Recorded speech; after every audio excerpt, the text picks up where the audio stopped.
Clean up in aisle 6. Clean up in aisle 6. Oh, you've got to be kidding me.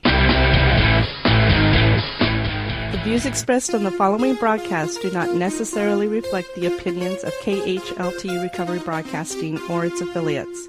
The dialogue on this show should not be considered as medical, psychiatric, or professional advice and is delivered only as personal opinions from the host, co-host, and guest. KHLT Recovery Broadcasting is not affiliated with any particular 12-step fellowship. You know, God is a solution. If it were on the ballot, how would you vote on recreational marijuana use? There's millions of us today because we're sober, because somebody had the courage to tell us what we needed to do in order to get sober. This is one of the places that is about the business of the solution. I love it. Meeting makers don't make it. Meeting makers make it if they eventually work the steps. But if they're real alcoholics, they will eventually get so sick and tired of sitting in these meetings listening to the crap that they will leave. He's a big fat blowhard. And now, here are your co-hosts, Nathan A. and the Monty Man. Welcome aboard the Good Ship Recovery, ladies and gentlemen, and to another fine episode of Open Forum here at Take12Radio.com on your internet dial, or if you are listening on the Bill Post Radio Network. Remember, Bill Post is coming up right after this show from noon to 3 live on BillPost.com. And so we are grateful for him taking us on his network as well. So Nathan is here. Eve is still on sabbatical, taking care of her ailing mother. And we have an old friend. Well, I don't know that he's old. He's old. Maybe he's old. We got a good buddy of ours sitting in the studio with us, helping us to co-host the show this week, Tim Wascom. Hey, buddy. Hey. You need to pull that closer to you, just a little bit more. There you go. Hey. You got the pink mic. Did you notice that? There's nothing wrong with that. Yeah, you got the pink mic. So see that Nathan's got the blue one, you got the pink one, and I'm a little confused. I got pink and blue. See, because I'm well balanced. So Tim is actually from Lebanon, Oregon. Yes. Yes, and Nathan is from Tangent, Oregon. Right. Currently, anyway. And we're broadcasting out of Albany, Oregon. All right. Well, cool, man. So how you been, Tim?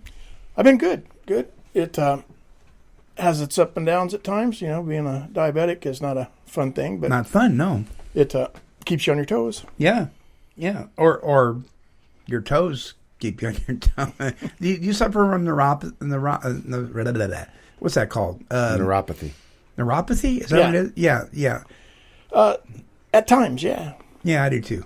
But not on my feet, though, in my hands. I get it in my Get it hands. in my thighs. Yeah. So I'm diabetic. You're diabetic. What are you, Nathan? I'm healthy and you guys are Oh, old. you make me sick. Absolutely sick. Hey, listen, everybody.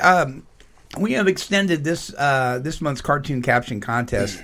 Go to Take12Radio.com, click on Recovery Cartoons, or you'll find a cartoon without a caption, and enter your idea there. And you could win a live DVD of Mark Lundholm, Addiction, a Comedy of Substance, and a bonus CD, How Is That Funny? Enter for fun and for free.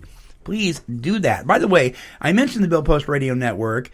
If you click on the live stream banner at Take12Radio.com from 11 to noon Pacific Standard Time, you can listen to our show live.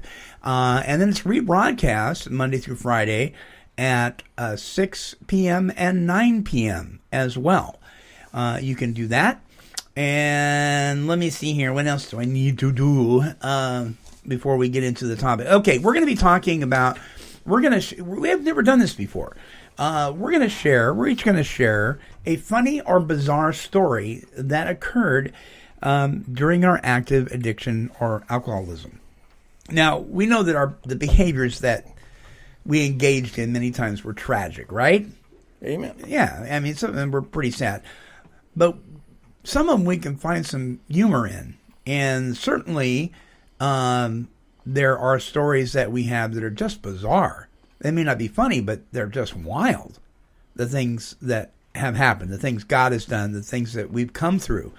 It's like out of a movie, almost. And I know you guys, and that certainly is true. So we're going to be talking about that.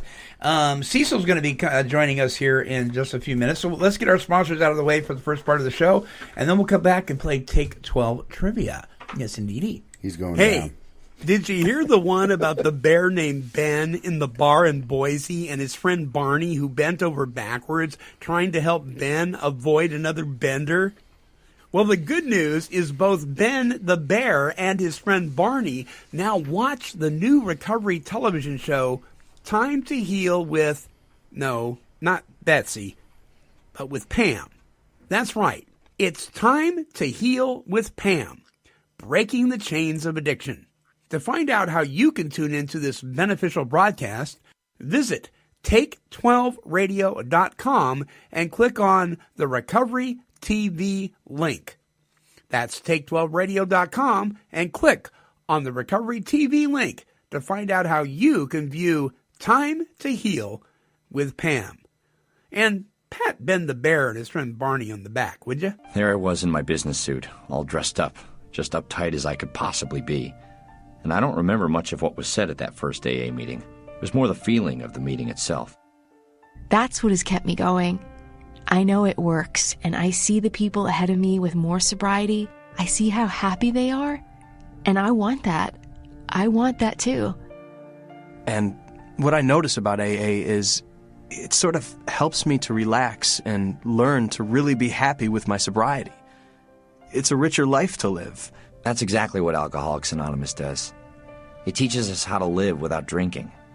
It teaches us how to have fun and really enjoy life without drinking. This program's given me the good life. The only good life I've ever known. Alcoholics Anonymous. It works. Look us up. Check your phone book, newspaper, or AA.org.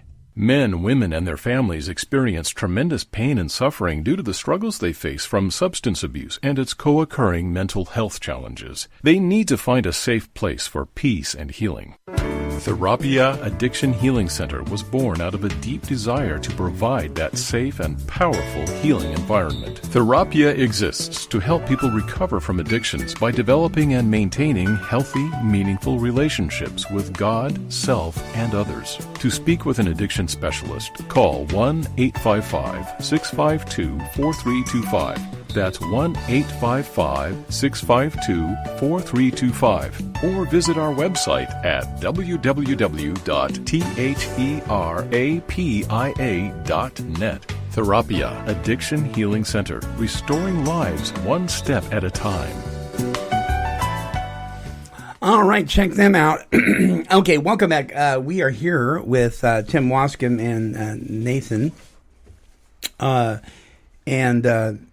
You know, I've been asked, what is Nathan's last name? And so if you would like to share that, Nathan, you can. You don't have to. We call him Nathan A. But Adams. He's creepy and he's spooky. That's right. And Nathan Adams, and it is, and as it is common amongst other recovery radio programs that may be out there, we try very hard not to say specifically, I am a member of any particular 12-step fellowship. So sometimes that's why we use last initials.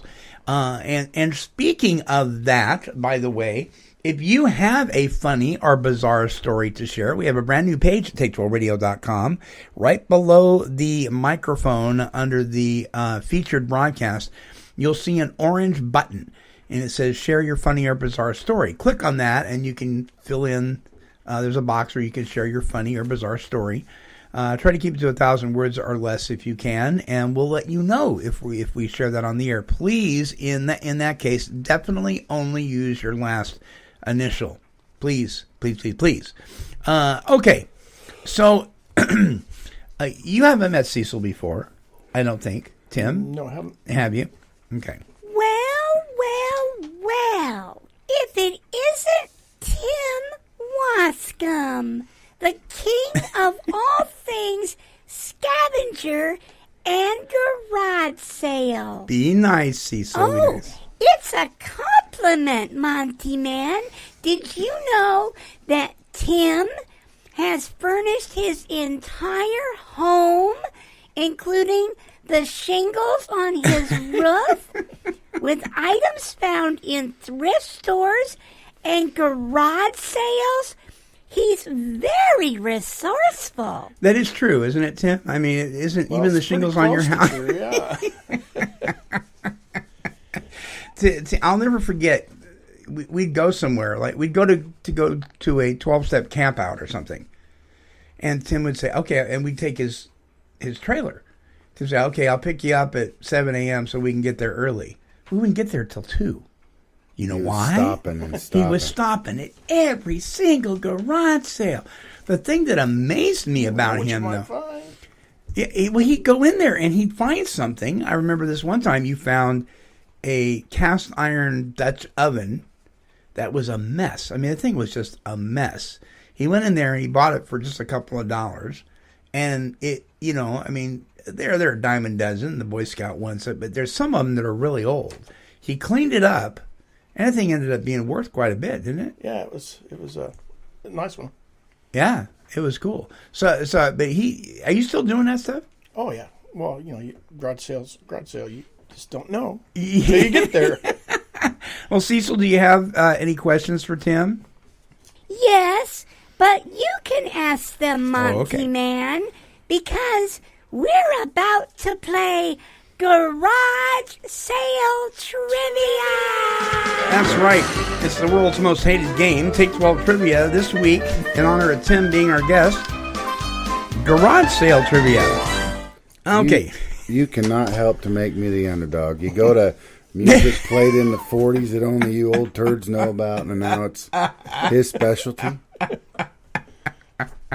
I will rise up. I will still win. Oh my gosh! Speaking of old stuff, on Saturday, July 19th, in case you're interested, it's included in the price of the fare admission. Grand Funk Railroad is going to be playing. They're the ones that we're an American band. That song and sure, we're an American band. Yeah. They're gonna be playing Linn County Fairgrounds. Okay. Perhaps we'll find a soundbite later on from them. Okay. Here's your first question, and you can try, Nathan. I'm gonna smoke him. He's got to smoke. Where did the concept? And this is multiple choice. Where did the concept of garage sales come from? Here are your choices: A, the sales of old junk left in the garage of your new home by the former residents. B, Romans would sell their plunder they collected from raids to buy horses. Or C, ship's captains would sell excess and unclaimed cargo with the proceeds going to charity. A, B, or C? A. I'm going B. Going to be with the Romans? Well, let's see. You know what? He smells. Yes, he does. It was actually C. Ship's captains would sell excess and unclaimed cargo with the proceeds going to charity. And the pirates said, "Oh, matey, garage sale." I don't think so. They didn't know what a garage was. Does sound like so I'm going to challenge that. Well, here's your answer to that, actually. Which term came first, garage sale, rummage sale, or yard sale? Rummage. Rummage? What do you say? What was it? Garage sale, rummage sale, or yard sale? Rummage. Which term? Rummage is correct, because they would rummage through the leftover luggage and that kind of thing. Aye, matey. Yes. Go to a rummage sale. On an average, which type of sale is used more often and brings in the most money? On an average. Okay. Garage sales, yard sales, or estate sales? Think about this carefully. On an average, which is used more often and brings in the most money? Garage, yard, or estate? Estate. Garage. Well, you're both incorrect. It's actually yard sales. Shoot. Yard sales are used most often and bring in the most money. Yes, indeed. Estate sales bring in a lot of money, but they're not used most often. Yard sales are more. I caught that cue. You did? I did, but I picked the wrong answer. So this is for you, Tim. What did you call me? Yeah, okay. Okay, which item brings in the least amount of cash? Clothes. Toys, tools, or clothing? Toys. You say toys. Nathan says clothing. Nathan is correct. It is clothing. It is clothing. Which item brings in the most amount of cash amongst these three? Tools. Furniture, old cookware, or car parts? Brings in the most amount of money. I don't know. Firmware? What? Furniture, old cookware, or car parts? Amongst those three, which brings in the most? Car parts. What did you say, Furniture. Tim? Furniture. Tim's correct. It's actually furniture. Whatever. What item should you put a price tag on to make the most money? Here are your choices. Everything, some things, nothing. Tim, you ought to know this. I would say everything. Everything? Everything, some things, or nothing?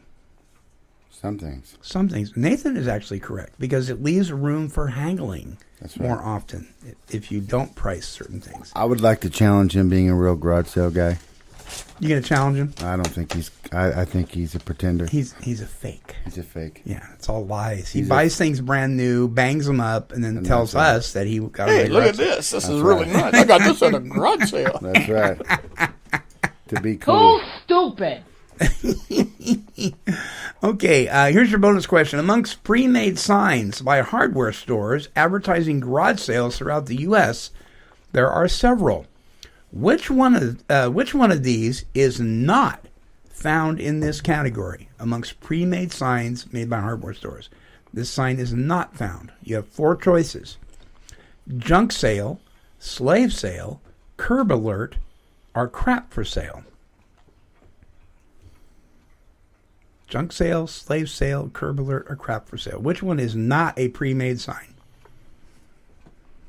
I'm going to go with slave. I'm not going with slave. It's too obvious. What were my other ones? Junk, slave, curb alert, or crap for sale.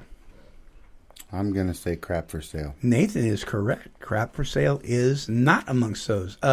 Slave sale is actually a pre-made sign found in the South. Not surprising. Not surprising. At all. You a disaster. Yes. Well, that does it for Take 12 Trivia, garage sale trivia for this week. I would like to clear this up. Who won that? Actually, it was a tie. You're full of poop. I love it. Okay, we'll come back after the sponsors for this part of the show, and we'll talk about three bizarre stories, one from each of the 3 bizarre funny stories that we have to share with you from our active using and drinking careers. Don't go away.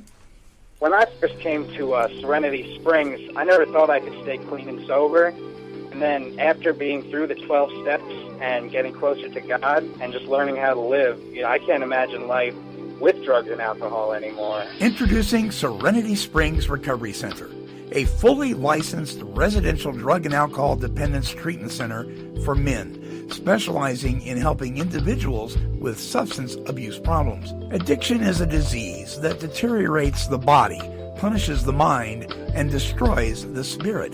Addiction needs to be attacked on all 3 of these fronts. They work the steps, they work them extremely hard. Finding God is a big part, and that's what they did for me. They gave me a life second to none. Residents live in resort-style accommodations and are able to participate in numerous on-site activities.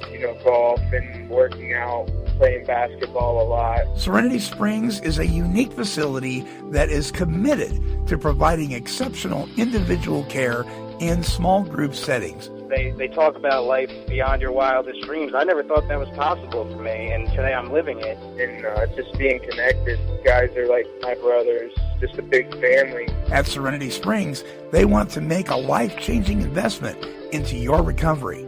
For more information, contact their 24-hour admissions department at 386-423-4540 or visit their website at serenityspringsrecovery.com. It's really amazing what's happened. I mean, it's nothing short of a miracle. He's a little crazy, but then again, you already knew that. I got in like 3 fights when I was in grade school. All 3 of them were with the bully. You know, we all know who they are. They're always a little bit bigger, they kind of smelly, and we duke it out. And after he beat the snot out of me, I'd say, you come back tomorrow and I'll give you more of that. It's the Bill Post Radio Show. Bill Post Radio Show. Weekdays at noon.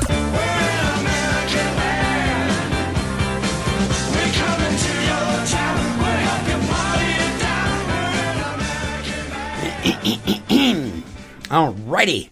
Okay, we were saying off the air there, Serenity Springs. Tim asked where it's located. It's in Edgewater, Florida. And the thing, and we've had them on the show on several occasions. They're one of our sponsors. But what's amazing about that place, Tim, is that when I had the honor, they flew us out one year to cover an event that they had, like an open house thing. And you go, I mean, it's just like something out of, a story out of the bayou, right? I mean, you go down this long road where all the trees are covered in dripping moss, and you expect to see Bubba coming out with a chainsaw or something, and so you drive way back, probably about a mile back, and that's a long ways on a dirt road. And you go back there, and then it opens up into this beautiful landscape. There's a golf course, and there's this pond with a fountain. I mean, it's really nice. It's not extravagant. It's all made they built it themselves, It's not a resort, but it is very nice. And they had, at least they had back then, they had a pet alligator, but he wasn't one that you pet. But he lived in the lake, and they fed him. And at night, the black mambas and the water moccasins and things like that actually come out, and they can be found along the road. There's only one road in and one road out. So if you want to split, you don't want to do the deal and you want to leave, you don't want to do that at night. If you're trying to walk down that road, you're going to get bit. I mean, it's great. Parents love it. Do you really guys have poisonous snakes on the entrance in? Yes. Oh, good. My kid ain't leaving. But they do it right. They really do it right. They treat the whole person, man. And very, very God-focused and very 12-step focused. All right. So, 3 stories. All right. Who wants to start off with one of their bizarre... Oh, yes, you do.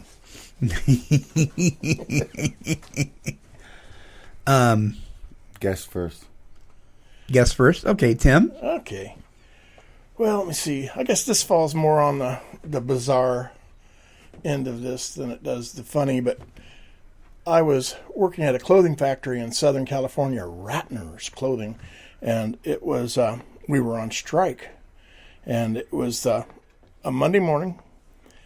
My buddy that also worked at Ratner's went up to Los Angeles for the weekend, and he had been up there partying with some friends, and when he came back, I stopped by to pick him up to go down and walk the picket line, and he says, hey, my friends gave me a dime of Coke, split it up. I hop in the shower, split it up, and we'll snort it and head off to do the thing. So, yay, it sounds good to me. So I split up this line of Coke, and so, my line might have been a little bit larger. I don't know. But of course.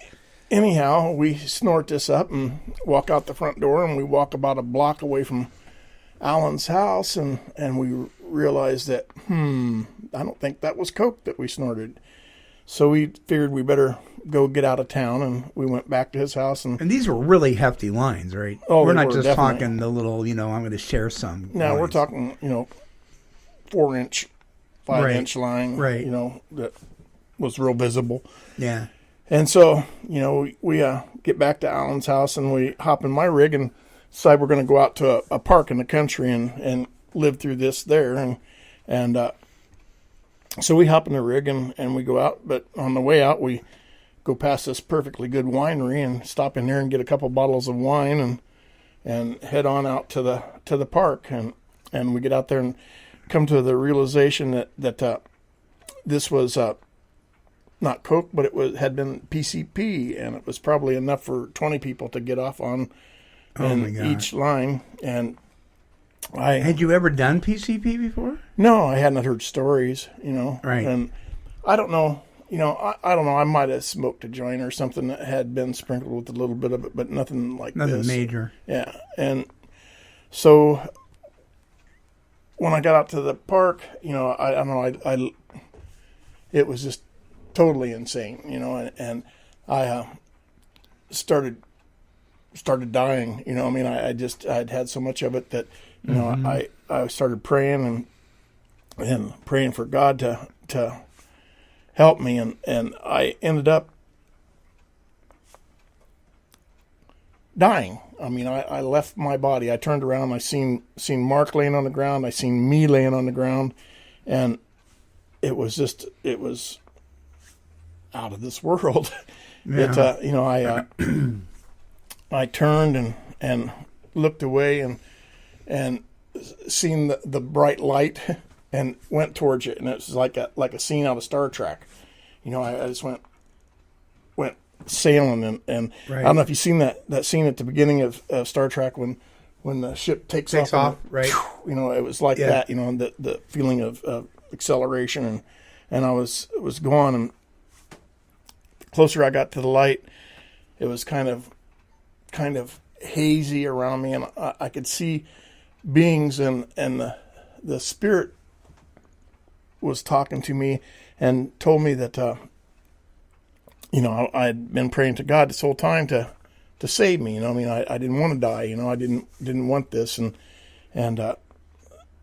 so the Lord listened to my prayer, and he allowed me to come back and kind of regroup. And there's a lot more that went on at this time, but to shorten this up somewhat so it doesn't take forever, the Lord allowed me to come back, and when He did that, He blessed me with the Spirit, the Holy Spirit, and when I came back, there was, like I'm sitting here talking to you now, I had the Holy Spirit in me, and any question I had, he would answer. He would tell me where to find the answer, where to look it up in the Bible, or like an audible voice, just like you and I are talking right now. Just like you and I are talking right now. And I was blessed with this for like 6-7 months. It went on and on. And back up for just a minute. Back up. When you woke up out of this drug-induced coma, right? You woke up in what condition? Completely straight. There was... You weren't high, you weren't detoxing, you weren't anything. It was like it wasn't even in your body, right? Right. It was just, I was completely straight. What I did then was I got Mark together and got Mark loaded in my car and got him back to his house and got him cleaned up and showered and in bed, and then went on home. But completely straight. Except the Spirit, was being guided by the Spirit. The Holy Spirit was guiding you. And I don't know how many people during this time that the Holy Spirit touched through me, but there would be times that the Spirit would be, somebody would have a question, and I had the answers. I didn't have the answers. The Spirit had the answers, and He would, tell me where to show them in the Bible, to get their answers or where to go. It may not have been the Bible. It might have been something else. I don't know. But He was there, and He guided me the whole time. But I turned into it wasn't the doubting Thomas. It was the doubting Timothy. Yeah. And, every time He answered me satisfactory, I always had that question, why? Well, how come? Why this? Why that? And this went on for months. And all of a sudden, I felt a snap in my head, and I felt that the Spirit had left me. I thought, I doubted. I'd asked too many questions, and the Lord was just tired of it, and that's what you were thinking. Yeah, that's what I was thinking, and so he had left me. So what I did is I turned around and I went back out for 10 years. Using. Oh yeah, definitely using. And when I went back out, it took me went through the 10 years, and then finally I realized that, that the Lord didn't kick me out. He actually had picked me up and been carrying me for 10 years until I grew enough to realize that what was going on, and what he had to say was the truth. And so at that point, it was just it was amazing. That's when I really got into this program, and I've been clean ever since. Yeah. That's been almost 30 years now. Wow. 30 years since you snorted that line of PCP. Oh my God! Because if anybody knows anything about PCP, all it takes is just a couple of sprinkles, and you are just messed. It's the one drug that I did one time, and never went back. I mean, in my thought process, I thought I was in control of other ones. I mean, they were controlling me, but there was an element of control there. I could sober up. I could kind of at least act straight if I got pulled over, no matter what I was on, that kind of thing. Mm-hmm. But when it came to PCP, that was totally gone. Oh, yeah. I had no ability to regroup or anything. Was that true with you when you were getting that? Yeah. It was, you had rubber legs and, like going into that winery, it was like, I'm amazed that we made it in there without knocking over counters and shelves because it was just out of control. Oh, wow. Just rubber legs, you're just insane. That's crazy. But you actually you thought that you had disappointed God and that God had left you. Exactly. I thought that he had, I doubted and questioned one too many times. And so he just tossed me out is what I felt, but that wasn't the truth. That he just got tired of hearing me and decided I wasn't able to walk yet, so he was going to pick me up and carry me, and that's what he did. So, have you ever had anybody accuse you of you were just still under the influence of PCP? That's why you had that vision and all that stuff. I mean, well, I guess that could have been the thought, but for the spirit to hang around for it was months. Yeah, it was months. Probably 6 months or so that the Spirit walked with me and guided me and just blessed me really. And wow! Like I said, I don't know how many people the Spirit touched through me at that time because it was endless. Because I was a full blown Jesus freak. So I wouldn't hesitate on telling anybody what had happened and why. And if they had any questions, the Spirit was right there to answer them. That's great. And that is bizarre. And that is a great story, man. Wow. That's amazing. Nathan, what about you, buddy? I don't have any abnormal stories. I'm as normal as they come. Yeah, you big old liar. How about this? So when I got... This is far-fetched. I don't think I've ever told anybody this, except my family. And now you're telling tons of people. World.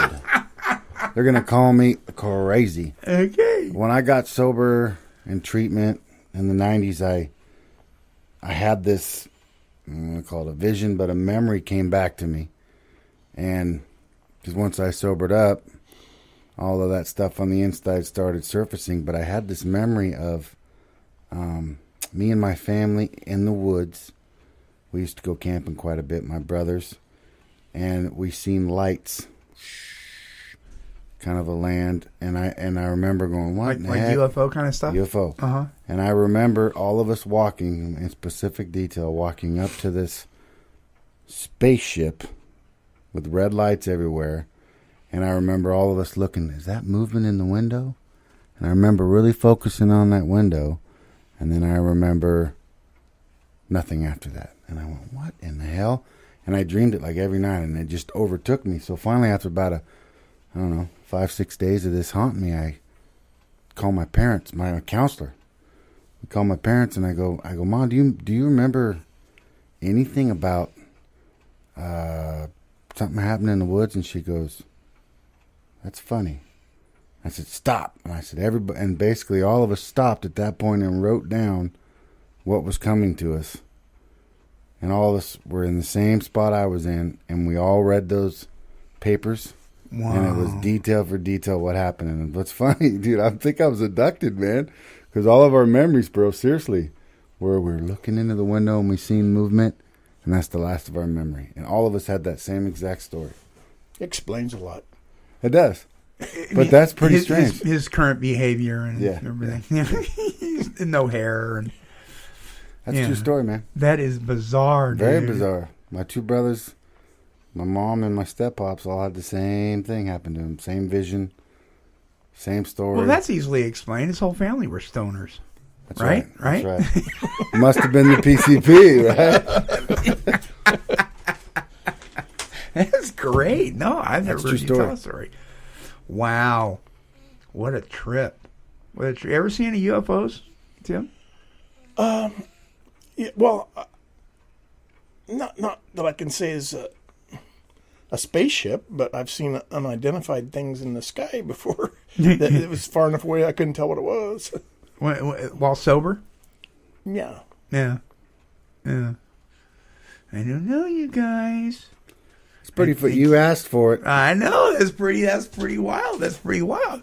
Well, listen, folks, if you've got a story that you'd like to share that occurred while you were drinking or using, or shortly after you got sober, and it was bizarre, funny, or whatever, please share it with us.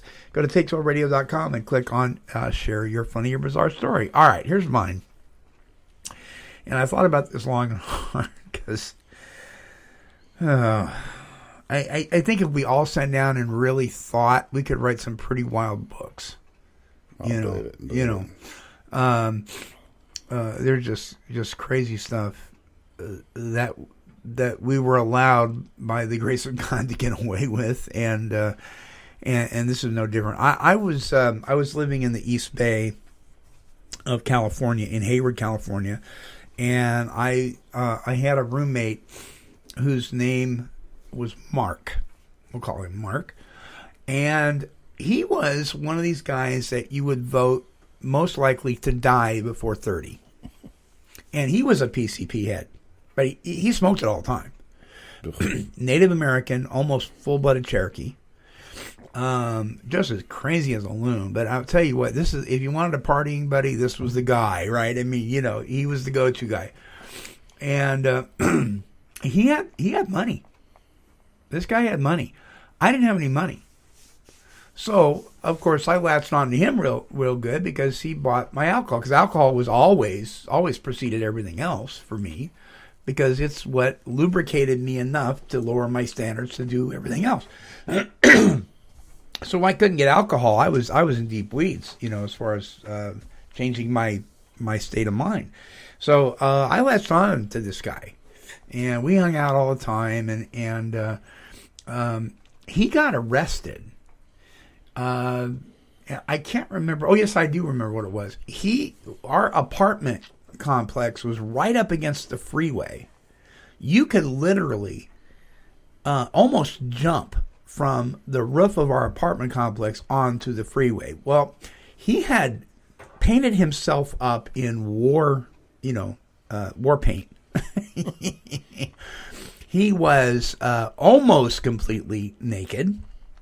He had been smoking PCP, and he had jumped onto the freeway somehow. He had gotten up there somehow. I'm not sure quite how he did it, but he had gotten up there, and he was dodging traffic. And he got busted. He got arrested. And so he went to a facility, which I'm not going to name. He went to it was quite a famous facility because it housed a very famous criminal. And he ended up in that facility, and nobody got out of that place. I mean, there's just no way. You just didn't get out of that place. I mean, what I mean by that is nobody was released early because of overcrowding. I mean, none of that stuff happened. I mean, they stuck right to the court dates. Nobody got a break. So here I was without my supplier. I didn't have any money. Well, I had a couple of dollars, and that was it. So I got it in my head. He calls me up. He says, "You got to get me out of here. You got to get me out of here." I said, "I'm working on it, man. I'm working on it." I had a couple of dollars. I went down to the, I think it was a Salvation Army store, and I got myself a 3-piece suit for like $5. And went home and ironed it. I had this old beat-up briefcase. Kind of got cleaned up as much as I could. And when his court date came up, I went to court. And back then, you could go up to the counter and you could get the paperwork on who it was ever. It was an open book, basically. You know, say, I want Mark so-and-so's paperwork, like a copy of it, and they just give it to you. So I went up, I got his paperwork, and I had a manila folder, and I put it in this folder, and I put it in a briefcase, and I walked into court, and I walked straight up to the last row of seats up in front, and there's this barrier with these little kind of swinging door things, and you would sit on the other side if you were an attorney. So I went right up, opened the little swinging doors, sat down right next to another attorney, sat there, and I proceeded to get Mark out on his own recognizance. Wow. I had been in enough courtrooms to know what to do. And the thing that's so bizarre about this is I was not sober. I hadn't been drinking that day, but I was drunk so much that I was constantly under the influence. You know what I mean? Like you wake up and you're still drunk, you know, that kind of thing. So I was hazy-minded in the whole 9 yards, and I remember standing in front of that judge and getting that guy off on OR, and the judge released him into my custody. Wow. I thought some people say, wow. And you didn't go to prison? That's why I'm not naming the. Gotcha. Wow. How do you do a ninth step around that? Wow. And that to me, that just amazes me. Wow. I said the grace of God, what He allows us to get away with. You know, it wasn't too long after that I'd gotten into some trouble that, you know, probably made up for it. But bizarre the things we do, the things we did. Yep. You know, if somebody tried that today, they wouldn't make it. Oh, they'd be on national news. Oh my gosh, yeah. Well, you were on national news. Yeah. That's a whole other story. That's a whole nother show, buddy. He was one of America's dumbest criminals. Yep. Literally. Yeah. Look him up, Nathan Adams.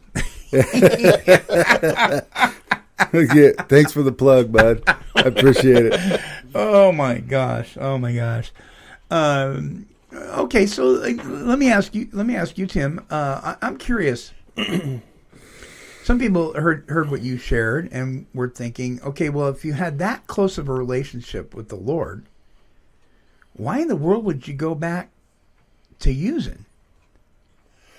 I thought He had given up on me. I thought He had tossed me down, you know, because I had doubted Him too often and too much. So you just thought, I'm going I'm going to hell now. So you know what the heck, I'll make the best of it, and so went back out and made the best of it. Even with all the knowledge that you knew that the Spirit had given you about the grace of God, there's a lot of knowledge that went on through me, but whether or not I grasped it at the time, I'm not sure. Well, I'm not sure. Yeah. You know, but like I said, there was a lot of interaction with other people during this time that you know, the Spirit was real active through me, and you know, through that there was, you know, I don't know how many people the Spirit touched at that time, but there would be times that I'd just be kind of here, but sitting in the background listening to all this going on around me, going, wow, you know, it would just be blowing me away, you know. But at the same time, it was awesome seeing these people light up with, you know, with the answers that they were seeking, and getting the answer, and it was sweet. Yeah. Do you have any contact with any of those people today? Let me think.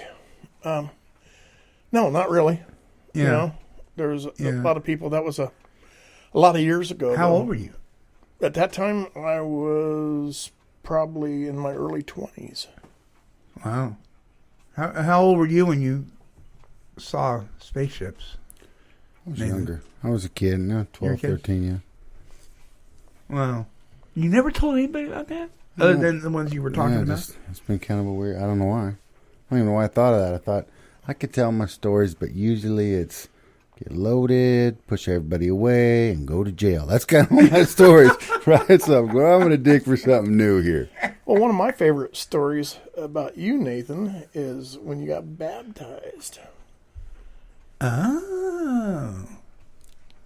I remember that. It was at a camp out for tipping the scales over. Tip the scales over group. Yep.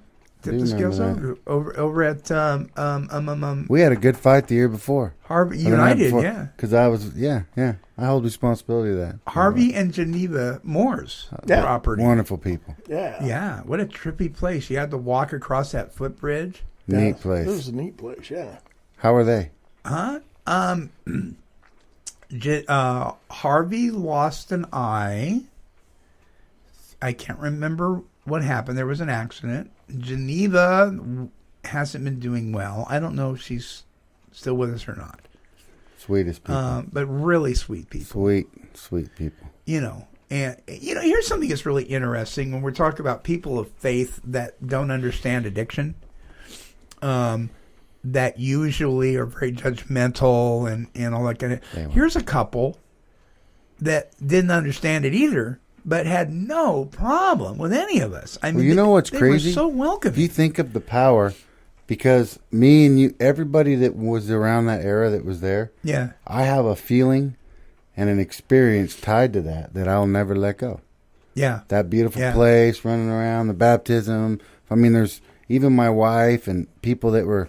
Anybody that's ever been a part of there, they can dial that thought in. I mean, what a power that is for them to share that place with us. I mean, it's marked my life. It's been it's a memory I'll never let go. Yeah, pretty cool. That was who baptized you? Mitch. Mitch baptized you, and I was.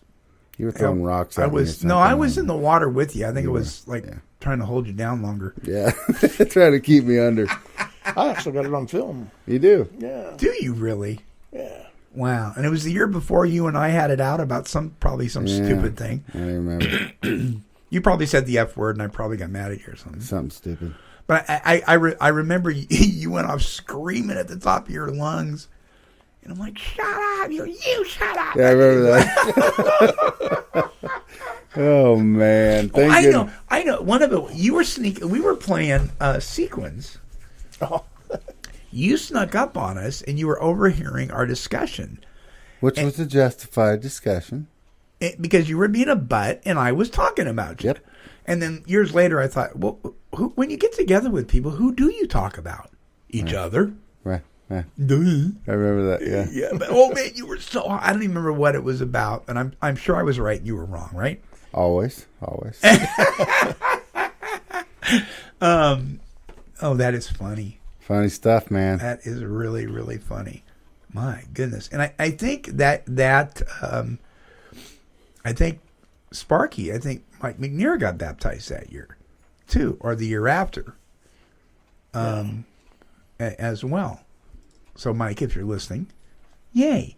And now there's a guy, another one voted the least likely to ever succeed. Now he's in the middle of ministry up to his neck. I mean, he's in Texas. He's with what's that? Victory Outreach, and they work with children. They're called the Drug Addict Church. They got all these people. They go out, pull people off the street and do this crazy stuff. He's gained 100 pounds. I saw a picture of him the other day. It's like, who's that? Oh, that's funny. That's really funny. So, have you guys, in your travels, in the different stories that you've experienced and so forth, have you ever come across anybody that you used to use and drink with, and then you came across them years later, and they were like in the fellowship, or they were doing okay, and they may have been the least likely to succeed, and they ended up doing well? Mm-hmm. I'm that guy. But no, my mother is after we all went through our stuff, my mom kind of got sober with me, and she became a drug and alcohol counselor and for the state, and she runs a treatment center down in Grants Pass. And every time I'm around her, because that was my place, and right. Every time I'm around her, she's telling me, stories about people saying hi and people doing this, and it's pretty cool. half of them are dead, right, or doing life or something like right, that. People right. I ran with, but there's always, every time I see her, she's got a story about somebody that was linked up that's getting it together or something. Sure. How about you, Tim? Ever run into anybody that wasn't doing well that's doing good now? Well, I'm trying to think. That's poor Tim doesn't. Doesn't know anybody. He hangs out at garage sales. Yeah, too much. My mind goes to the one character that used to come in and tip the scales over group, and I'd like to find out how he's doing now because we've seen a transformation in this guy that was Mike? Unreal. Yeah, he was a devil worshiper when he came through the doors. Oh yeah, and he was a trip to watch and listen to, and it took probably a year for him to find his higher power, but when he did, it was amazing. And I would really like to know where he's at now. And I would too. What he's up to. I don't remember. You remember his last name? Do you remember him, Nathan? His name was Mike. Kind of a husky, short guy. Hated Albany. He always talked about how horrible Albany was. Wore pentagram shirts all the time. Yeah, I do know Mike. I haven't heard from him. Yeah. Jesus is a bastard, son of a this and that. And he'd go on about all that kind of stuff. And what happened? It was like a light switch, wasn't it? It was. Yeah, it was amazing. But I don't know what happened, but it was a good thing for him. He came into a meeting one day, and he was wearing a crucifix, a gold crucifix around his neck, which is like totally off. If he had it upside down, I'd understand. And he was talking about Jesus. And I was like, what? And he, it's like a reformed smoker. You know how they can be, right? Hey, I'm one. Yeah. He went really far the other way. I remember going to a thing down in Eugene, a 12-step convention, and waking up in this house that we all stayed at for the convention. And I remember saying, "Oh, that's a beautiful morning out." And he goes, No, I'm sorry. It's not beautiful. It's marvelous. Get it right. It's marvelous. God gave us a marvelous morning. What's wrong with you? I mean, he was just so, so God, you know what I mean? I mean, you need to get it right, man. I mean, you are just minimizing how wonderful this morning is. I'm like, this guy is. Who is this? Who is this guy? And then he wouldn't shut up about what God had done in his life. It was absolutely amazing. It was. And here's a bizarre story about that particular 12-step group. We had an average of 25 people at any given time. And it was called the Tip the Scales Over group. I won't say what fellowship it was on the air, but you can imagine with the name Tip the Scales Over, you can probably figure it out. Here's what is really amazing. Every single person at one time or another that was a regular attender of that group ended up turning their will and their life over to Christ. Every one of them. Some of them have kind of gone off the deep end. Some of them are still doing the deal. But I remember the, for lack of a better term, let's call it the hierarchy of that particular fellowship getting very upset about that. How dare they turn this into a religious thing? And we didn't. We didn't do anything. All we did was read out of the literature, share our experience, strength, and hope, and people started turning their lives over to God. It was amazing. And so this particular organization got very upset that what we were doing was working. And they did everything in their power to shut us down. And eventually it did stop, but it wasn't because of that. No. But that group lasted, man, that was a long time. They're at Lebanon Foursquare, met at Lebanon Foursquare Church. Mm-hmm. Yeah. That's wild. It's interesting you bring that up, Tim, because I was in the garage last night looking through stuff, and I found the banner. I'll show it to you after the show. The Tip the Scales Over banner. It's all folded up back there. Cool. Just wild. Well, guys, thanks so much. Oh, you're more than welcome. Yeah, this is kind of an unusual show today, but it's fun. Nala's here, the studio dog. Hi, Nala. If you look on our YouTube channel of this show, you can see pictures of her. I took some pictures of her earlier. All right. So if you have a story that you would like to share that's bizarre and funny, and you don't necessarily want to come on the show and be interviewed, but you'd like to share it with us, please send us a submission of it. Go to take12radio.com and click on share your funny or bizarre story. All right, my friends, until next time, this is the Monty Man along with Nathan Adams and Tim Wascom. We're wishing God's perfect serenity for you. Bye-bye now.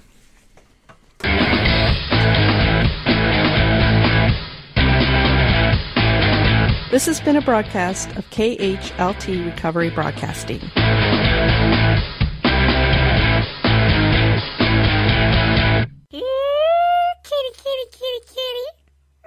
Hey there, family. This is the Monty Man with some great news on how you can get a hard copy on CD of your favorite recovery broadcast. Simply visit www.take12radio.com and click on our recovery store. Scroll down to the bottom of the page where you will find instructions on how to receive a copy of your favorite broadcast.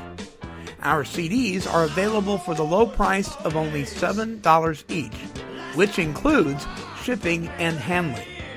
We accept all major credit cards and accept checks and money orders as well.